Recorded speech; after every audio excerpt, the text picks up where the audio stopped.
சார்பாக கூட்டணி சார்பாக நிறுத்தப்பட்டிருக்கின்றோம். அவருக்கு ஒரு நல்ல வாய்ப்பை தாருங்கள் என்று இருகரப்பை வேண்டி கேட்டுக்கொள்கிறேன். எனக்கு ஸ்டாலின் போற பக்கம் பேசிட்டு இருக்காரு. ஏதோ இந்த முதலமைச்சர் விபத்தில் வந்து முதலமைச்சர் ஆகிட்டாருன்னு எங்க பார்த்தாலும் பேசிட்டு இருக்காரு. எப்படி விபத்தில் போய் முதலமைச்சர் ஆக முடியும்? விபத்தில் பண்ணா படுகாய் அடைய முடியும், ஆள் தான் விபத்தில் எப்படி ஆக முடியும்? 122 எம்எல்ஏக்கள் ஆதரவின் பேரில் நான் முதலமைச்சராக வந்திருக்கின்றேன்.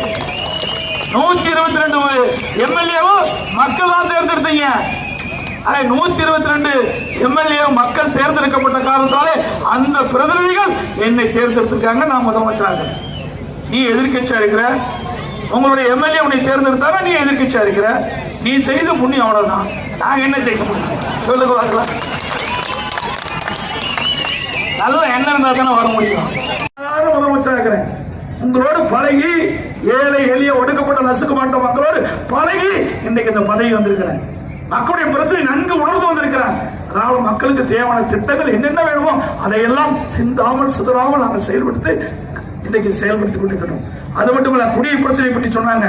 உடைய அருமை சகோதரர் இந்த மாவட்டத்துடைய அமைச்சர் சி சண்முகம் அறிந்த பொழுது குடிநீர் பிரச்சனை ஏற்கனவே சொன்னார்.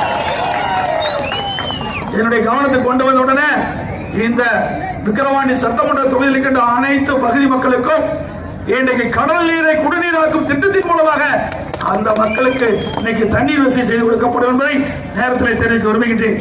அது மட்டும் இல்லாம இன்றைக்கு இதே புரட்சி தலைவர் அம்மா அவர்கள் கொண்டு வந்த திட்டம், நிறைய திட்டங்கள். தாலுகா ஆபீஸ் கொண்டு வந்தது யாரு? விக்கிரவாண்டி சட்டமன்றத்தில் தாலுகா அலுவலகம் கொண்டு வந்த பெருமை அம்மாவுடைய அரசை சார். அது மட்டுமல்ல, இன்றைக்கு தீயணைப்பு நிலையம் வேண்டும் கேட்டுக்கிறோம். அதையும் விரைவாக விக்கிரவாண்டி சட்டமன்ற தொகுதியில் வேட்பாளர் வெற்றி பெற்று வந்த பிறகு அமைச்சர் எம்எல்ஏ வந்து அதை அடிக்கல் நாட்டுவாங்க. தீயணைப்பு நிலையமும் கொடுக்கப்படும். அதை இப்படி எல்லா திட்டங்களும் நாங்கள் நிறைவேற்றி தருவோம்.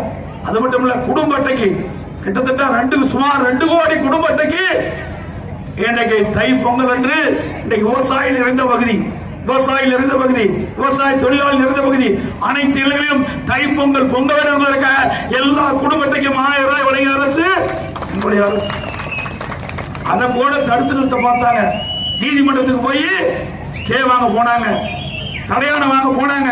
நீதிமன்றம் தடையான கொடுக்கல, அதனால கொடுத்துட்டோம்.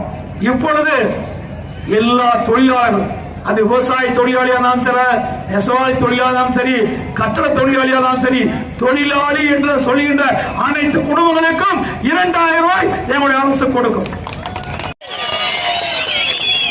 இந்தியாவிலேயே ஜனநாயகம் உள்ள ஒரு கட்சி அனைத்து இந்திய அண்ணா திராவிட முன்னேற்ற கழகம் ஜனநாயக கட்சி.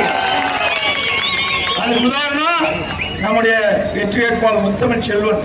ஒரு சாதாரண